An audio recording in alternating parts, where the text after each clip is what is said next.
Yeah, this timing chain is replaced new.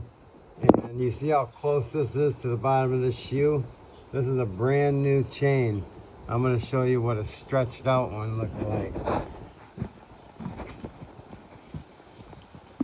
This one here is stretched out.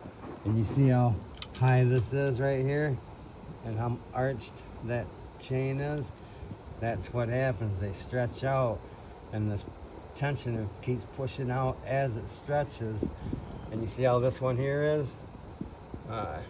Where that clean spot is, that was how far it was sticking out on this side, and this one here on this side. I'll show you what it looks like compressed. The new one up here.